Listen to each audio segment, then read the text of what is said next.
रावण को तो हर वर्ष जलाते हैं।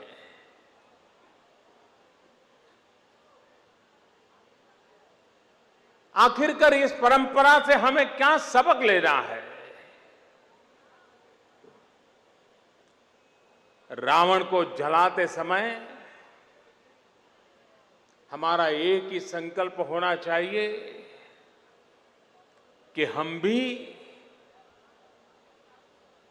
हमारे भीतर, हमारी सामाजिक रचना में, हमारे राष्ट्रीय जीवन में जो जो बुराइयां हैं, उन बुराइयों को भी ऐसे ही खत्म करके रहेंगे।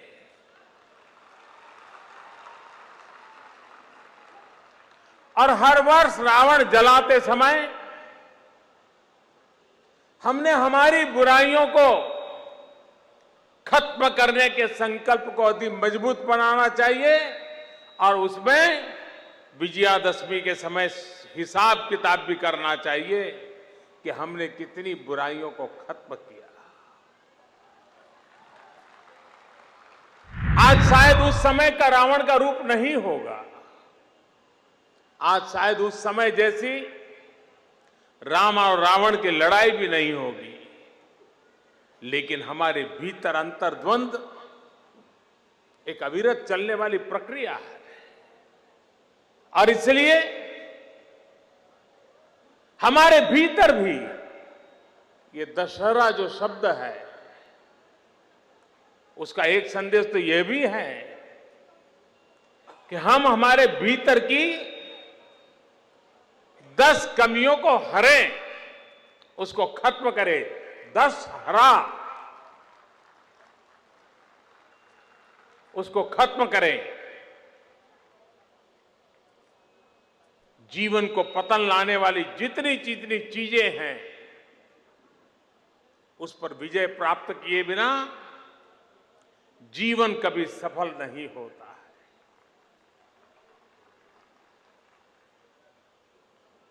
हर एक के अंदर सब कुछ समाप्त करने का सामर्थ्य नहीं होता है, लेकिन हर एक में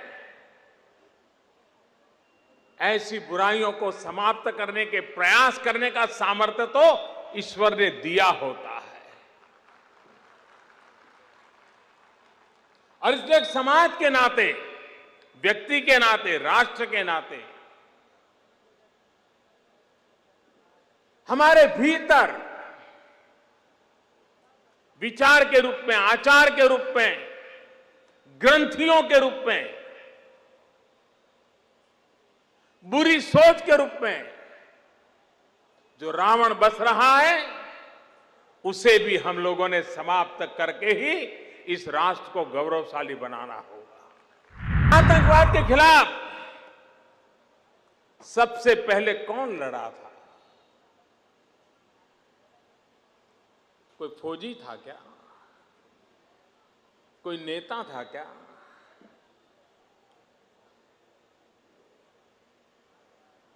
रामायण गवाह है कि आतंकवाद के खिलाफ सबसे पहले लड़ाई किसी ने लड़ी थी तो जटायु ने लड़ी थी।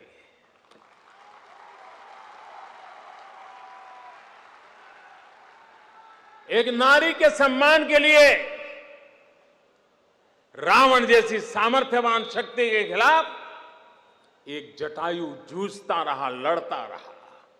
आज भी अभय का संदेश कोई देता है तो जटायु देता है। और इसलिए 125 करोड़ देशवासी, हम राम तो नहीं बन पाते हैं, लेकिन अनाचार, दुराचार, अत्याचार के सामने हम जटायु के रूप में तो कोई भूमिका अदा कर सकते हैं। अगर 125 करोड़ देशवासी एक बन करके आतंकवादियों की हर हरकत पे अगर ध्यान रखें, चौकन्ने रहें, तो आतंकवादियों का सफल होना बहुत मुश्किल होता है। आज से 30-40 साल पहले जब हिंदुस्तान दुनिया को हमारी आतंकवाद के कारण जो परेशानियां हैं उसकी चर्चा करता था तो विश्व के गले नहीं उतरता था।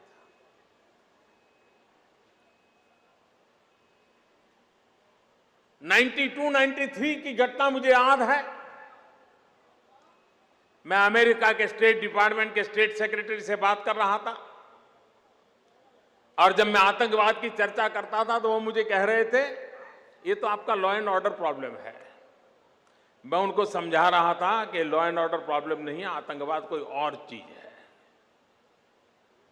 उनके गले नहीं उतरता था। लेकिन 26/11 के बाद सारी दुनिया के गले उतर गया है आतंकवाद कितना भयंकर है। और कोई माने कि हम तो आतंकवाद से बचे हुए हैं तो गलतफहमी ने न रहे। आतंकवाद को कोई सीमा नहीं है, आतंकवाद को कोई मर्यादा नहीं है। वो कहीं पर जाकर के किसी भी मानवतावादी चीजों को नष्ट करने पर तुला हुआ है। और इसलिए विश्व की मानवतावादी शक्तियों का आतंकवाद के खिलाफ एकजुट होना अनिवार्य हो गया है। जो आतंकवाद करते हैं उनको जड़ से खत्म करने की जरूरत पैदा हुई है। जो आतंकवाद को पनाह देते हैं, जो आतंकवाद को मदद करते हैं, अब तो उनको भी बख्शा नहीं जा सकता। पूरा विश्व तबाह हो रहा है। 2 दिन से हम टीवी पे सीरिया की एक छोटी बालिका का चित्र देख रहे हैं। 2 दिन से हम सीरिया की एक छोटी बालिका का चित्र देख रहे हैं टीवी पर। आंख में आंसू आ जाते हैं। किस प्रकार से निर्दोषों की जान ली जा रही है। और इसलिए आज जब हम रावण वध और रावण को जला रहे हैं तब पूरे विश्व ने, सिर्फ भारत ने नहीं, सिर्फ मुझे और आपने नहीं, पूरे विश्व की मानवतावादी शक्तियों ने आतंकवाद के खिलाफ एक बनकर के लड़ाई लड़नी ही पड़ेगी। आतंकवाद को खत्म किए बिना मानवता की रक्षा संभव नहीं होगी। भाइयों बहनों, जब मैं समाज के भीतर हमारे यहां जो बुराइयां हैं उसको भी हमें नष्ट करना होगा और यही विजयादशमी से हमें प्रेरणा लेनी चाहिए। रावण रूपी वो बातें छोटी होगी लेकिन वो भी एक प्रकार की रावण रूप ही है। दुराचार, भ्रष्टाचार हमारे समाज को तबाह करने वाले ये रावण नहीं है तो क्या है। इसको भी हमें खत्म करने के लिए देश के नागरिकों को संकल्पबद्ध होना पड़ेगा। आज एक तरफ हम विजयादशमी का पर्व मना रहे हैं तो उसी समय पूरा विश्व आज गर्ल चाइल्ड ईयर डे भी मना रहा है। आज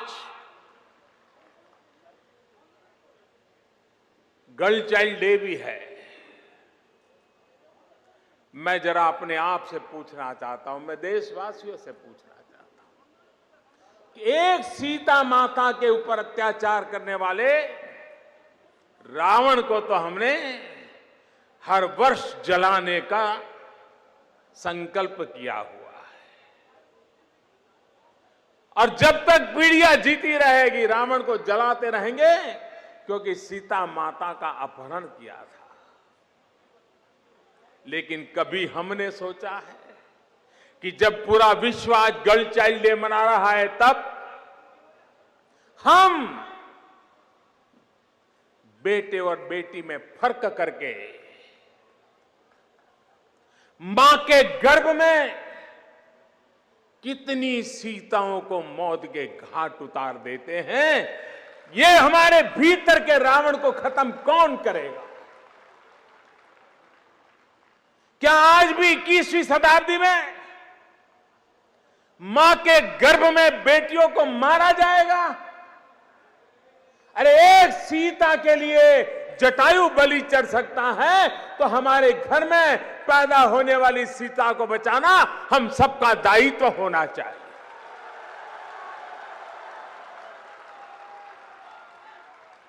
घर में बेटा पैदा हो, जितना स्वागत सम्मान हो, बेटी पैदा हो उससे भी बड़ा स्वागत सम्मान हो, यह हमें स्वभाव बनाना होगा। पारा ओलंपिक में देखिए, हमारे देश की बेटियों ने नाम को रोशन कर दिया। अब ये बेटी बेटे का फर्क हमारे यहां रावण रूपी मानसिकता का ही अंश है।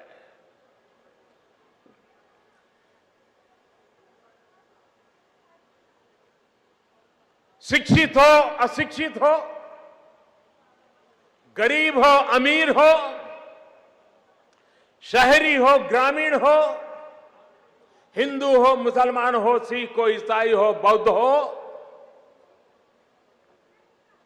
किसी भी संप्रदाय के क्यों ना हो, किसी भी आर्थिक पार्श्वभूमि के क्यों ना हो, किसी भी सामाजिक पार्श्वभूमि के क्यों ना हो, लेकिन बेटियां समान होनी चाहिए, महिलाओं के अधिकार समान होने चाहिए, महिलाओं को 21वीं सदी में न्याय मिलना चाहिए।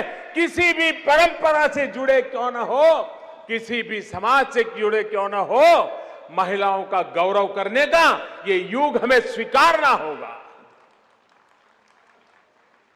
बेटियों का गौरव करना होगा, बेटियों को बचाना होगा। हमारे भीतर ऐसे जो रावण के रूप बिखरे पड़े हैं, उससे इस देश को हमें मुक्ति दिलानी है। लेकिन हम वो लोग हैं जो युद्ध से बुद्ध की ओर चले जाते हैं।